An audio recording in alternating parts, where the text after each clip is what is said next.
Assalamualaikum warahmatullahi wabarakatuh. Hamdan li rabbin khassana bi Muhammadin wa anqadhana min dhulmatil jahli wad dayajin. Alhamdulillahi alladhi hadana bi'abdihi al-mukhtar man da'ana ilayhi bil idni wa qad nadana labbaika ya man dallana wa hadana. Sallallahu wa sallam wa baraka alayhi wa ala alihi. Alhamdulillahi alladhi jama'na fi hadha al-majma' al-karim.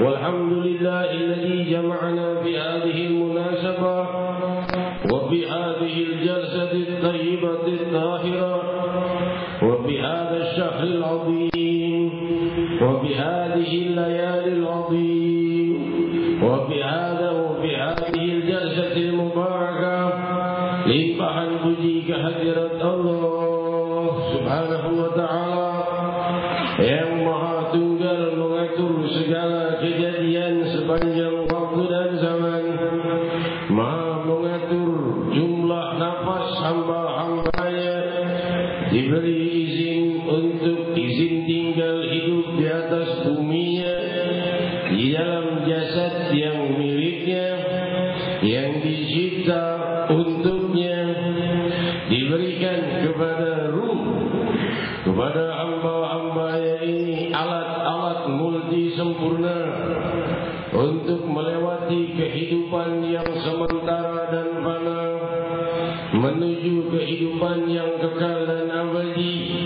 Diberikanlah panca indera dan diberikanlah permukaan bumi beserta isinya, tiada lain agar hambanya meniti jalan menuju keridhaannya dan hambanya menuju cintanya, dan hambanya mencapai kasih sayang ilahi, berlomba-lomba untuk mendekat ke hadirat Allah. ومن يتق الله يجعل له مخرجا ويرزقه من حيث لا يحتسب ومن يتق الله يجعل له من أمره يسرا ومن يتق الله يكفر عنه سيئاته ويعظم له أجرا. Allah Subhanahu wa taala berfirman, barang siapa yang bertakwa kepada Allah, Allah bukakan baginya limpahan rezeki dan penyelesaian dari apa-apa yang menyulitkannya. Yaj'al lahu makhraja wa yarzuqhu min haitsu la yahtasib, dan dia diberikan suatu hal yang menggembirakan dan mengagetkan berupa kegembiraan dari Allah bagi hamba-hamba yang bertakwa. Seraya berfirman, "Wa may yattaqillaha yaj'al lahu min amrihi yusra." Barang siapa yang bertakwa kepada Allah, Allah jadikan permasalahannya lebih mudah. "Wa may yattaqillaha yukaffir 'anhu sayyi'atihi wa ya'zim lahu ajra." Barang siapa yang bertakwa kepada Allah, Allah hapus dosa-dosanya dan Allah lipat gandakan jumlah pahala yang menjadi miliknya. Demikianlah perbuatan Allah pada hamba-hamba yang bertakwa. Siapa mereka? Mereka yang berusaha menjauhi dosa semampunya dan berusaha menjalani perintah Allah semampunya, dan tentunya merekalah para pengikut Sayyidina Muhammad. Tiada seorang disebut takwa kecuali pengikut Muhammad Rasulullah, Imamul Muttaqin, pemimpin orang-orang yang bertakwa, Sayyidina Muhammad.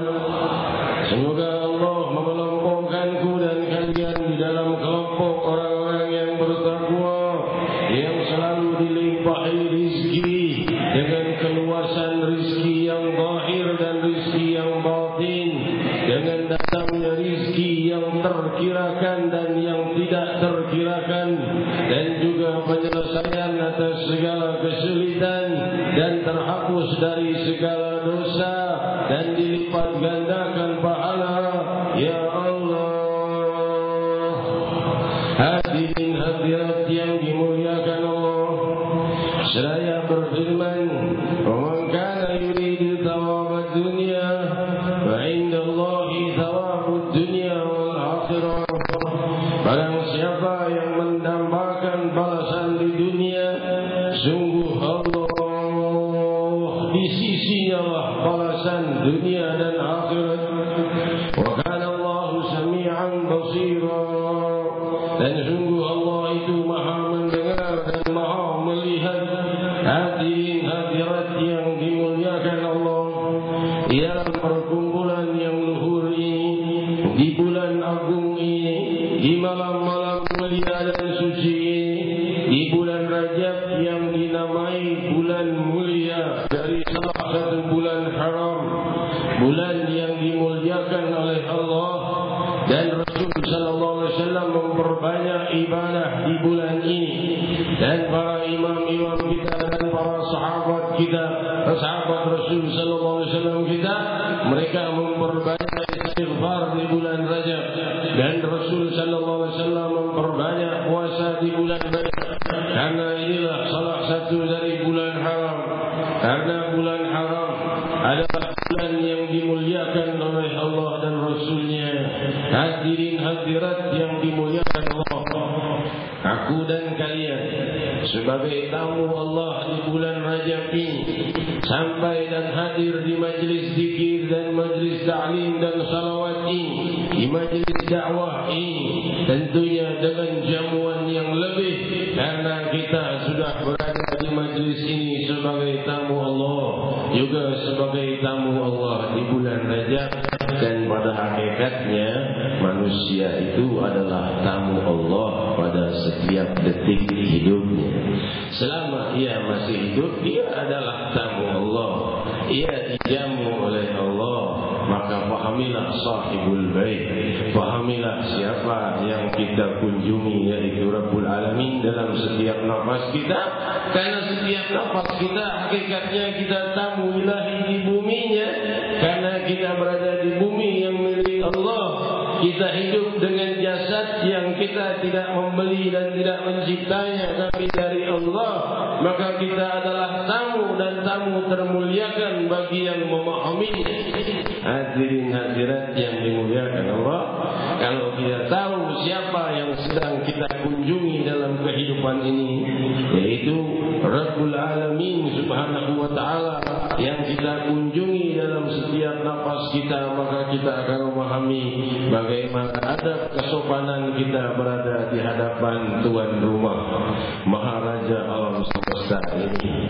Hadirin hadirat yang dimuliakan Allah, tentunya kalau kita paham bahwa kita ini berada di suatu istana kemegahan Rabbul Alamin, di dalam kerajaan Allah Subhanahu wa taala, hendaknya kita membenahi sikap kita dengan sang pemilik jasad kita, dan sang pemilik bumi kita, dan sang pemilik kehidupan kita, dan sang pemilik dunia dan akhirat kita. Dan betapa beruntungnya jiwa yang selalu berpadu pemikirannya dengan rahasia keluhuran ilahi. Hadirin hadirat yang dimuliakan Allah, Allah telah berfirman, "Man kana yuridu thawabad dunya fa indallahi thawabud dunya wal akhirah."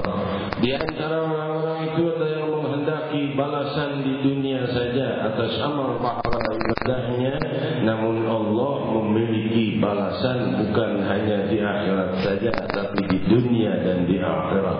Demikian Allah menjelaskan di dalam firman-Nya surat An-Nisa, "Wa kana Allahu sami'an basira." Dan Allah Subhanahu wa taala itu Maha mendengar dan Maha melihat. Pahamlah kita, jangan minta akhirat saja, jangan minta dunia saja, minta dunia dan akhirat, karena Allah telah mengatakannya bahwa balasan dunia dan akhirat milikku. Fa indallahi thawabud dunya wal akhirah wa kana Allah sami'an basira. Allah Maha mendengar, Maha melihat. Maha mendengar dengan pendengar-dengaran yang bukan dengan telinga seperti makhluk. Makhluk hanya mendengar suara, tapi Allah mendengar getaran perasaan. Allah melihat getaran lintasan pemikiran. Hadirin hadirat yang dimuliakan Allah, dan setiap waktu dan saat Allah selalu mendengar dan melihat. Hadirin hadirat yang dimuliakan Allah, namun tabir kegelapan dosa di dalam diri kita sering menutupi kita seakan-akan jauh dari Allah. Seperti orang yang berada di dekat temannya, namun ia menutup matanya, maka ia tak melihat temannya, padahal temannya sudah di hadapannya. Dan Allah aqrab ilaikum min hablil warid. Allah itu lebih dekat kepada kita daripada urat leher kita. Maksudnya antara ruh dan jasad kita Allah lebih dekat lagi dari itu.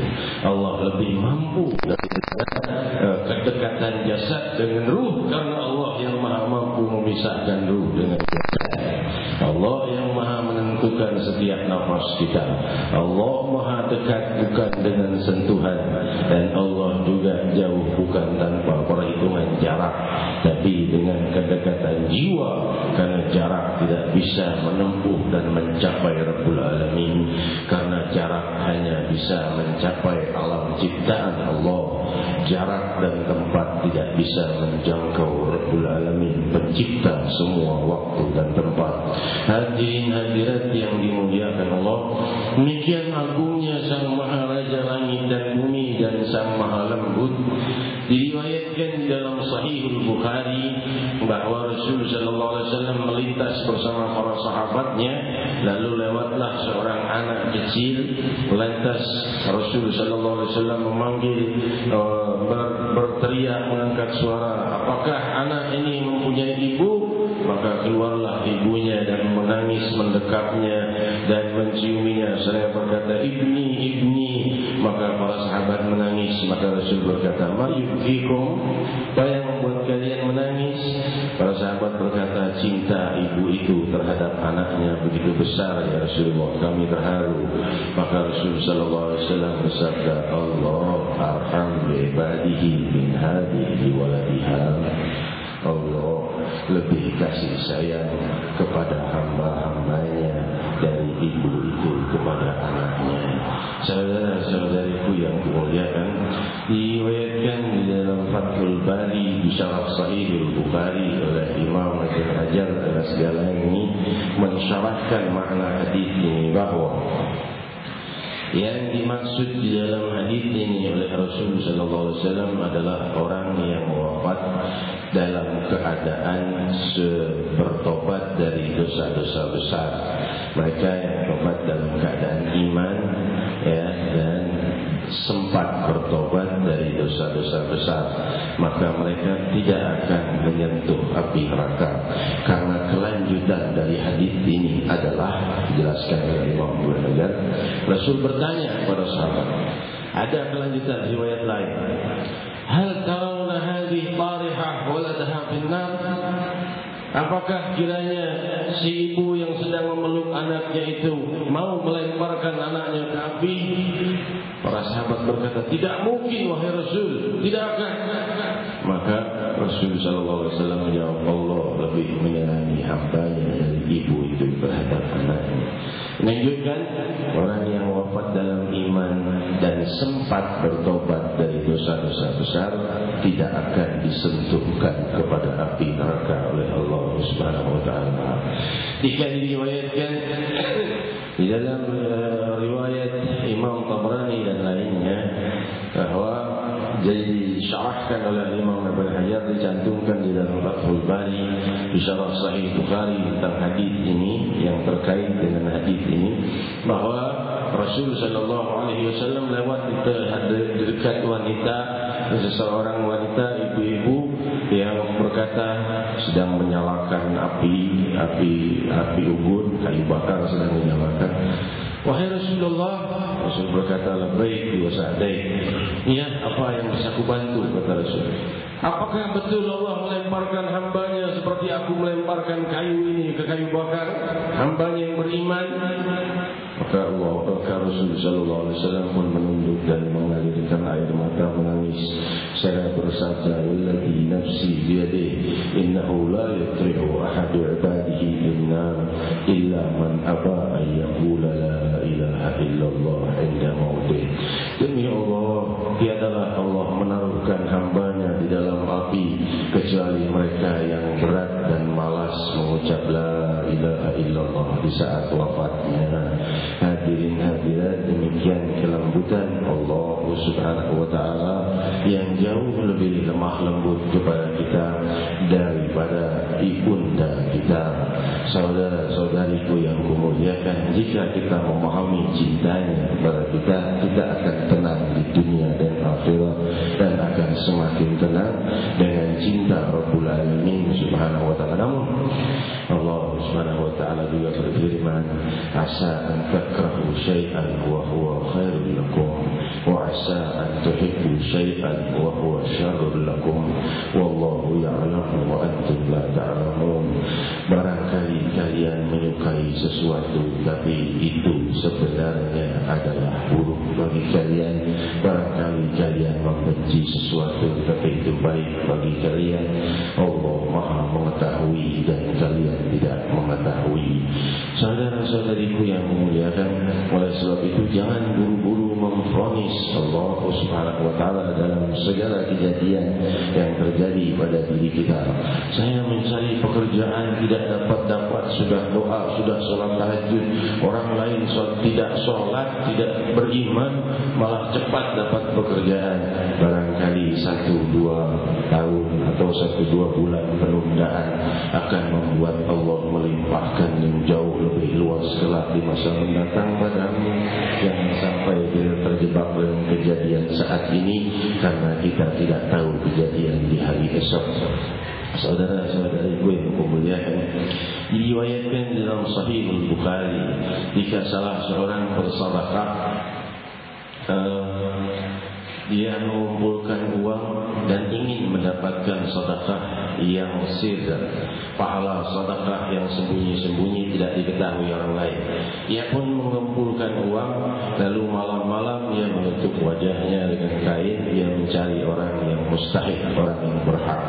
Lalu ia lihat ada seorang yang bermenung di malam hari, diam saja, duduk saja, tidak bicara, tidak apa, duduk saja di pinggir jalan.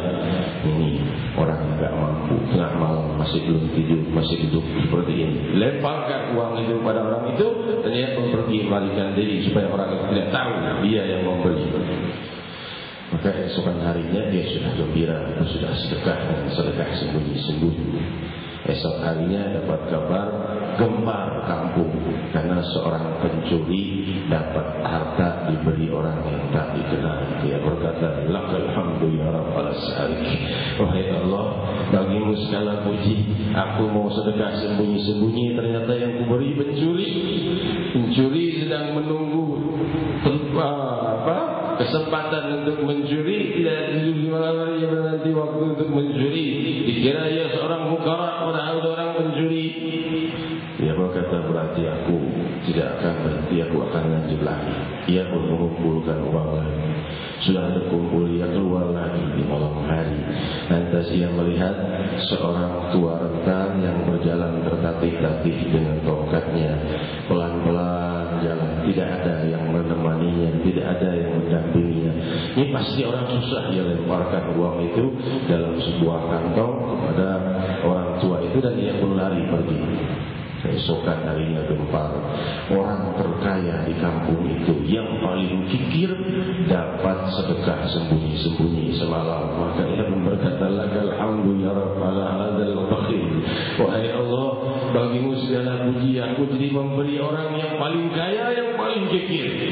Tidak berguna sedekahku. Yang pertama diberikan kepada pencuri, yang kedua ternyata salah beri juga, diberikan kepada orang kaya yang paling kikir. Lantas ia tidak kapok, tapi ketiga kalinya dia berbuat, ia mencari wanita saja. Dia lihat, ini wanita sedang duduk, maka diberikan padanya harta itu. Dan keesokan harinya gempar lagi kampung itu, seorang pelacur mendapatkan sedekah yang sembunyi-sembunyi. Ia berkata, ya Rabb, cukup 3 kali. Lakal hamdu ya Rabb ala sarik wa ala al-bakhil wa ala al-fajir. Wahai Allah, sudah cukup ini. Pencuri yang kuberi, yang kedua orang kaya paling kikir, yang ketiga pelacur. Sudah, aku tidak mau bersedekah lagi. Maka Allah Subhanahu wa ta'ala tunjukkan beberapa tahun kemudian bahwa Allah Subhanahu wa ta'ala membukakan kemuliaan dari uang halal yang ia berikan itu jauh lebih daripada maksud yang ia kehendaki. Ia inginkan beri kepada orang fuqara, tapi Allah sampaikan uangnya kepada pencuri. Pencuri biasa makan uang haram, maka ia terus mencuri. Malam itu pencuri itu dapat uang halal darinya karena ia ingin sedekah sembunyi-sembunyi. Hati hadirin hadirat, karena harta yang haram itu mempengaruhi tubuh kita, harta yang halal juga mempengaruhi. Kalau harta yang halal mempengaruhi kita untuk lebih ingin ibadah, maka pencuri itu mendapatkan itu, ia bersyukur, subhanallah, aku selama ini terus mencuri, sekarang Allah beri. Ia pun tobat. Tidak lama orang ini yang menyedekah yang pertama, setelah sekian tahun dia dengar kabar ada seorang wali Allah yang wafat. Maka dia mendatangi jenazahnya. Dia lihat, ini kalau nggak salah ini dulu aku beri, ini kan pencuri. Dia berkata, ini orang asal muasalnya dari mana? Iya, dulu pencuri dia. sedekah yang tidak dikenal, ia taubat sampai ia menjadi wali Allah Subhanahu wa taala. Allah sampaikan ke derajatnya menjadi wali Allah dari harta orang ini karena sedekahnya sembunyi-sembunyi dan ikhlas niatnya walaupun nyampainya kepada pencuri. Yang kedua, maka ia pun berkata, wahai Allah, selesai janjiku dari yang pertama yaitu pencuri. Lalu bagaimana dengan orang tua yang kikir? Orang tua yang kikir itu tidak berapa lama ia membangun suatu rumah untuk sedekah untuk yatim dan anak-anak miskin dan fukara. Kenapa? Karena ia jadi taubat. Ia ingat, aku ini orang kaya, disedekahi orang. Karena apa? Karena aku kikir. Akhirnya ia pun bertobat kepada Allah. Ia bangun rumah sedekah, ia wakafkan. Pahalanya ini orang dapat kepada penyedekah yang pertama. Demikian dahsyatnya rahasia kemuliaan niat. Dan dia pun berkata, Allah, aku memahami yang kedua. Lalu bagaimana yang ketiga? Tidak ada jawaban. Sudah hampir 30 tahun lalu ia mendengar dua orang ulama adik kakak, dua-duanya ulama saleh, dua-duanya pemuda. Maka ia berkata, aduh, aku ingin kenal dengan dua orang muda ini. Sulit, ya ulama banyak muridnya, diikuti orang, menjumpa sulit. Hebat sekali ini adik kakak ini.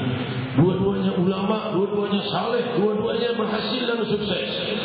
Maka ia tanya, ini asal muasalnya anak-anak ini, ulama ini dari mana? Dua pemuda ini. Ini dulu ibunya pelacur, tapi gara-gara diberi sedekah oleh seorang yang sedekah sembunyi-sembunyi, tobat, lantas kemudian ia pakai uang itu untuk menyekolahkan dua anaknya ini menjadi ulama sampai menjadi ulama besar. Ya hadirin hadirat, maka orang yang sujud kepada Allah, Rabbi, kau tidak kecewakan hamba-hambamu. Demikian kasih sayang ilahi Subhanahu wa ta'ala. Ribuan orang yang tobat dari dua anak itu mendapatkan pahalanya kepada si pemberi yang pertama. Walaupun awalnya terlihat buruk, namun di akhir Allah buat demikian indah. Hadirin hadirat, kita kembali kepada hadis Nabi kita Muhammad sallallahu alaihi wasallam yang tadi kita baca, sallu kama ra'aitumuni usalli. Salatlah kalian sebagaimana kalian lihat aku salat. Apa makna dari hadis ini? Sebenarnya hadis ini sering dibahas banyak oleh para ulama kita dan juga mereka yang banyak bertentangan di dalam permasalahan akidah dengan kita. Kemudian mereka mengatakan, jangan kamu sholat kalau kamu, kecuali kamu tahu hadis-hadis sahihnya. Hal itu betul, namun tentunya kita mempunyai guru dan kita mempunyai madhab, dan imamul madhab dan guru lebih berhak dipanut daripada melihat hanya dari buku atau dari internet saja. Orang yang berguru tidak kepada guru tapi kepada buku saja, maka ia tidak akan menemui kesalahannya karena buku tidak bisa menegur. Jadi kalau guru bisa menegur jika ia salah atau jika ia tak paham, ia bisa bertanya. Tapi kalau buku, jika ia tak paham, ia hanya terikat dengan pemahaman dirinya. Maka oleh sebab itu tidak boleh baca dari buku. Tentunya boleh baca buku apa saja boleh, namun kita harus mempunyai satu guru yang bisa tanya jika kita mendapatkan masalah. Ini di Jakarta banyak, kalau Jakarta ustaz dan guru dalam tajwid, tauhid, fikih, syariat, tasawuf dan lainnya. Jakarta penuh alhamdulillah dengan ulama. Namun saudara-saudari kita yang di luar negeri, di luar kota yang juga menyaksikan acara ini di streaming website secara langsung melalui www.majelisrasulullah.org, barangkali sebagian di antaranya yang sulit menemui guru, maka carilah guru walaupun di luar kota wilayahmu. Paling tidak jumpai sebulan sekali, 2 minggu sekali, 3 bulan sekali. Ada masalah-masalah, tanyakan yang kau baca dari buku-buku yang kau tidak ngerti, tanyakan. Kalau tidak jumpa, maka lewat telepon, lewat SMS, lewat email, gunakan itu semua untuk perantara agar kita tidak putus hubungan kita dengan Allah Subhanahu wa taala. Karena hadis ini Rasul sallallahu alaihi wasallam mengatakan, sallu kama ra'aitumuni usalli. Salat sebagaimana kalian lihat aku salat, bukan salat seperti salatku. Kalau salat seperti salatku, tidak ada satupun yang mampu. Karena apa? Salat seperti Rasul sallallahu alaihi wasallam tentunya siapa yang mampu? Karena manusia tentunya terbatas. Ya, kalau jasad gerakannya bisa kita ikuti seperti gerakan perbuatannya Rasul. Maka Rasul salat hanya dengan jasad. Tentunya salat ada hakikatnya dan ada zahirnya. Zahirnya jasadnya, batinnya adalah ruh dan sanubarinya tentunya ikut salat. Namun ketika Rasul bersabda, "Sallu kama ra'aitumuni usolli," salatlah kalian sebagaimana kalian lihat aku salat, maka salatlah kalian semampu kalian untuk membenahi gerak-geriknya seperti yang dilakukan oleh Rasul. Ada yang rukunnya, ada yang sunnahnya, ada yang sunnah muakkadahnya, ya. Hal seperti itu mesti kita ketahui. Nah, kemudian melangkah menuju kedalaman makna hakikatnya, yaitu rahasia hati dan ruh yang turut salat bersama salat kita.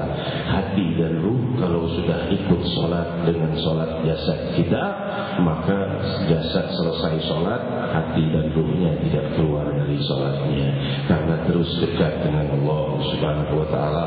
Dijelaskan oleh para imam kita, para salafus saleh, jika ditanyakan apakah hati itu ada bersujud kepada Allah Subhanahu wa taala, apakah hati itu bersujud kepada Allah, maksudnya bisa hati itu tunduk 100% kepada Allah, maka berjawablah gurunya, hati itu jika sudah sujud tidak akan pernah lagi mengangkat berdiri dari sujudnya. Beda dengan jasad. Kalau jasad ada lelahnya, kalau hati sudah kenal sujud pada Allah, tidak akan mau lagi berubah posisi untuk kecuali terus sujud dan tunduk kepada Allah. Dengan makna sujud di sini bukan sujud dengan gerakan maksudnya seperti itu hatinya, tapi hatinya tunduk kepada Allah. Kalau sudah hatinya tunduk kepada Allah, ia akan terus ketagihan dan tidak mau lagi untuk mengenal daripada rahasia kelembutan yang selain dari Allah Subhanahu wa taala. Sudah asyik dengan Allah Subhanahu wa taala, akan terus sujud kepada Allah Subhanahu wa taala, merendahkan diri kepada Allah Subhanahu wa taala. Dia sudah menikmati samudera-Nya di dalam merendahkan diri ke hadirat penciptanya. Dia sudah rasakan lezatnya, dia tidak merasakan lezat dengan makhluk-makhluknya. Hadirin hadirat yang dimuliakan Allah, inilah yang ingin saya sampaikan dari pensyarahan hadis ini, bahwa kalau secara jasadiah kita punya banyak guru dan pengetahuan, ada buku tuntunan sholat juga ada, itu sudah cukup di dalam dasar-dasar sholat kita yang benar, rukun sholatnya, syarat sahnya dan lainnya, itu sudah ada rukun untuk dalam buku tuntunan sholat, itu tidak cukup tuh untuk dasar. Ya, untuk selanjutnya ada guru bisa kita tanyakan, tapi yang perlu kita tekankan dalam majelis ini adalah yang jarang diperhatikan orang adalah sholat hati dan ruhnya, untuk diikut sertakan saat kita sholat. Saat kita sholat, hati dan ruh kita ikut sholat, jangan sampai hati dan ruh kita di luar sholat saat kita sholat. Layak selesai sholat jasad kita, hati dan ruh kita tetap sholat kepada Allah, namun malah kita sebaliknya, jasad kita sholat, ruh dan hati kita pun tidak sholat kepada Allah Subhanahu wa taala. Orang yang sholat hati dan ruhnya kepada Allah Subhanahu wa taala, ia terbuka baginya rahasia kemuliaan salat. Ia sedang berhadapan dengan Rabbul Alamin. Jika ia takbiratul ihram, Allahu Akbar, ia sudah berada di hadirat Allah Subhanahu wa taala dengan ruh dan sanubarinya. Kalau jasadnya hanya menghadap kiblat saja, jasadnya bergerak dengan ucapan dan zikir dan doa yang diajarkan oleh Nabi Muhammad SAW, yang itu didalami oleh ruh dan sanubarinya setiap kalimat, huruf dan ucapannya, sehingga ia mencapai rahasia keluhuran yang terus semakin luhur. Laha bidayah wa laisa laha nihayah, yang ada awalnya tapi tiada pernah ada akhirnya. Rahasia keluhuran kehidupan yang membuat kita tenang di dunia dan di akhirat. Maka berisilah salatnya Sayyidina Muhammad sallallahu alaihi wasallam sebagaimana sabda beliau, salatlah kalian sebagaimana kalian lihat aku salat. Kita mempunyai sanad dari hadis ini, sanad yang bersambung kepada Sayyidina Ali bin Abi Thalib karramallahu wajhah, pria pertama, pemuda pertama yang melihat salatnya Rasulullah sallallahu alaihi wasallam saat Rasulullah mulai melakukan salat sebelum beliau hijrah. Rasul melakukan salat yang pertama kali melihatnya Sayyidatina Khadijah radhiyallahu anha, istrinya Rasulullah sallallahu alaihi wasallam. Ini Rasul berbuat seperti ini, aneh bergerak seperti ini. Ada apa nih suamiku berbuat seperti ini? Yang kedua yang melihatnya Sayyidina Ali bin Abi Thalib karramallahu wajhahu radhiyallahu taala anhu, dan kemudian dilanjutkan para kerabat dan masuklah Islam Sayyidatina Khadijah dan masuk Sayyidina Ali dan Sayyidina Abu Bakar Siddiq radhiyallahu anhu warḍah. Hadirin hadirat yang dimuliakan Allah, kita mempunyai sanad tentang hadis sallu kama ra'aitumuni usalli kepada Sayyidina Ali bin Abi Thalib dari guru kita dari guru mulia kita, dari guru beliau, dari beliau sampai kepada Sayyidina Ali bin Abi Thalib yang memandang salatnya Rasulullah sallallahu alaihi wasallam. Sanad kemuliaan salat ini saya ijazahkan pada hadirin hadirat hingga setiap kali salat kita sudah bersambung sanadnya dengan salatnya Rasulullah sallallahu alaihi wasallam secara ruhiyah. Tinggallah secara sanubarimu dan jasadmu ikuti dan pelajari dan dalami, tapi secara ruhiyah salat kita silsilahnya, rantainya sudah bersambung dengan salatnya Rasulullah sallallahu alaihi wasallam. Sallu kama ra'aitumuni usalli, salatlah kalian sebagaimana kalian melihat aku salat. Sayyidina Ali melihat salat beliau, para sahabat melihat, lalu para tabi'in melihat salatnya Sayyidina Ali, salatnya para sahabat, demikian tabi'in, demikian selanjutnya sampai saat ini melihat gurunya melakukan salat seperti itu salatnya, seperti itu rukuknya, seperti itu sujudnya, dan gurunya melihat gurunya, demikian sampai kepada Rasulullah sallallahu alaihi wasallam. Salatlah sebagaimana kalian melihat aku salat. Sanadnya sampai kepada kita. Apa itu sanad? Sanad adalah silsilah atau rantai yang menyambungkan kita dengan yang sebelum kita. Ya, hubungan. Sanad adalah hubungan. Kalau secara bahasa, sanad adalah sesuatu yang terkait pada sesuatu yang lain atau sesuatu yang bertumpu pada sesuatu yang lain. Tapi di dalam maknanya ini secara istilahi adalah bersambungnya ikatan batin kita dan bersambungnya ikatan perkenalan kita dengan orang lain. Ya, sebagian besar adalah guru-guru kita, yaitu orang yang dijadikan guru sanadnya atau hadis, sanad hadis misalnya ngambil dari fulan itu salah satu contoh sanad. Dan sanad kita, sanad keguruan dari guru saya dari gurunya sampai ke Rasulullah SAW, atau dari saya bermadzhabkan Syafi'i karena guru saya madzhabnya Syafi'i, saya ikut guru saya ikut gurunya madzhabnya Syafi'i terus sampai kepada Imam Syafi'i. Itu sanad namanya. Hadirin hadirat yang dimuliakan Allah, itu hubungan ruh, hubungan sanubari. Kalau hubungan jasad bersalaman selesai itu lepas. Tapi hubungan ruh bersalaman, kalau sudah berpadu ruh akan bersama di dunia dan di akhirat. Demikian sabda Rasul sallallahu alaihi wasallam, ruh junudun mujannada idza ta'arafu talaf wa idza tanakaru ikhtalaf. Demikian riwayat sahih Bukhari. Ruh adalah pasukan yang sebagaikan pasukan yang berkelompok-kelompok. Jika sudah saling berkenalan, saling menyayangi, menyukai, maka ruhnya pun bersama. Jika sudah saling berselisih, maka ruhnya pun berpisah. Nah, yang bersama ini akan bersama lagi di hari kiamat kelak. Yang berpisah di sini akan berpisah lagi di hari kiamat kelak.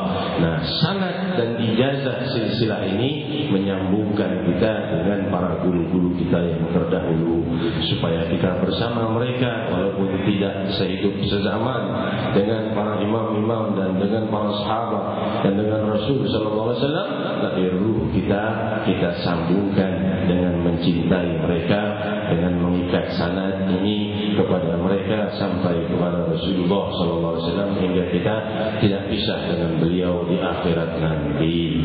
Hadirin hadirat yang dimuliakan Allah, demikian banyak rahasia keluhuran yang dilimpahkan Allah Subhanahu wa taala di dalam salat. Dan rahasia kemuliaan salat itu muncul di bulan Rajab ini, awal muasalnya untuk kita, yaitu di malam Isra wal Mi'raj, pada malam yang akan datang. Dan insyaallah berkumpul di Monas dalam perayaan Isra wal Mi'raj Nabi Muhammad sallallahu alaihi wasallam, di malam naiknya Rasul sallallahu alaihi wasallam ke Hadratullah.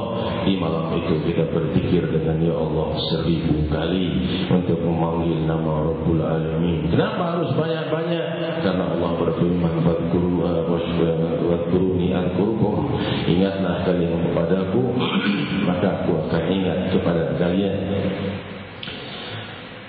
Allah Subhanahu wa taala berfirman, perbanyaklah zikir kepadaku, perbanyaklah menyebut namaku.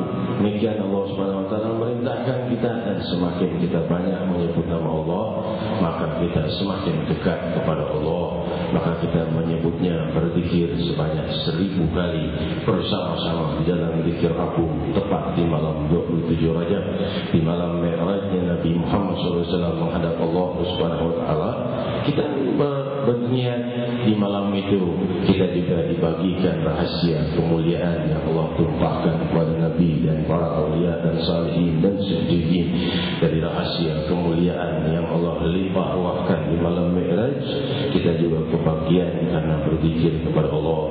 Jakarta adalah ibu kota negara muslimin terbesar di dunia. Indonesia adalah negeri muslimin terbesar di dunia, dan Jakarta adalah ibu kotanya, dan Monas adalah jantungnya ibu kota, pertengahannya ibu kota ini.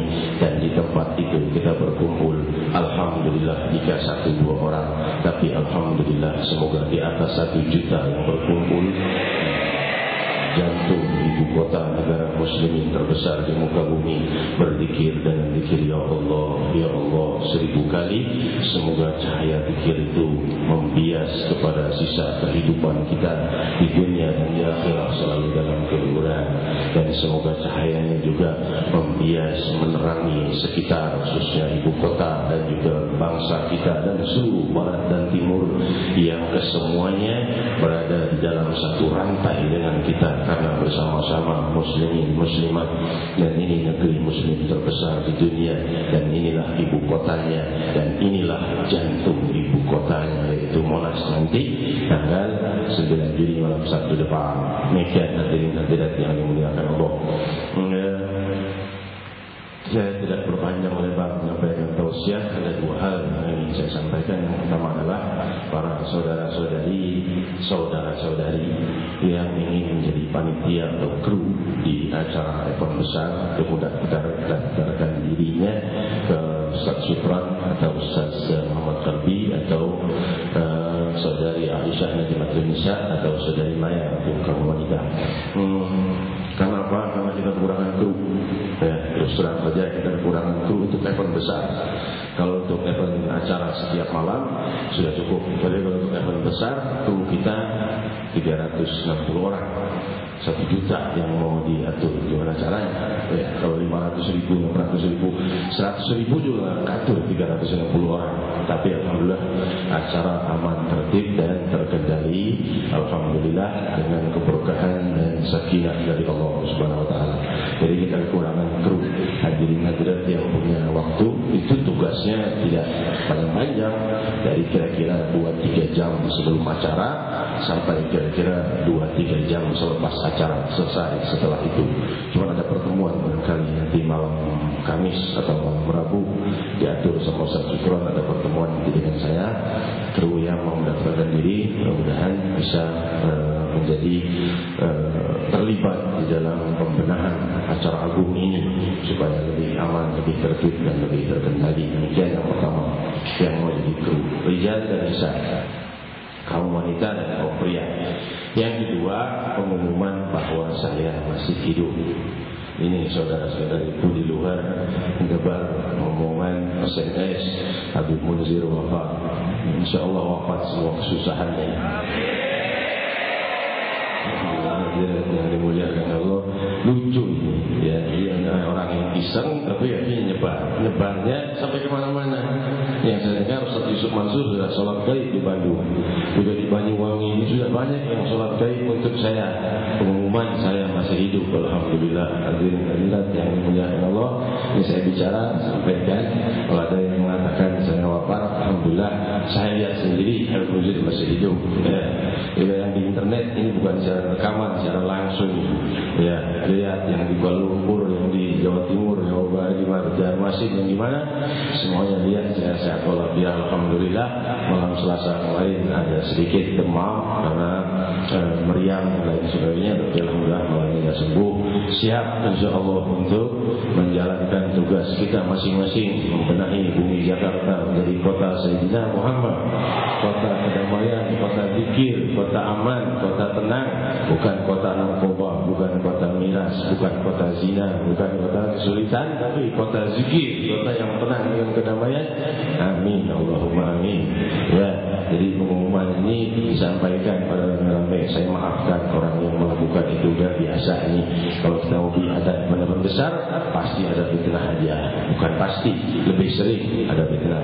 Ntar dibilang Munzir Ulang Muhammad, dibilang pimpinan musyrik, dibilang majelis murtad, macam-macam. Saya mengucapkan fitnah itu hanya sekedar untuk menggagalkan event-event acara besar kita, menggoyang hati jamaah. Ini ada orang yang bilang sudah wafat orangnya, sudah pada sholat jenazah, sebagian sholat gaib.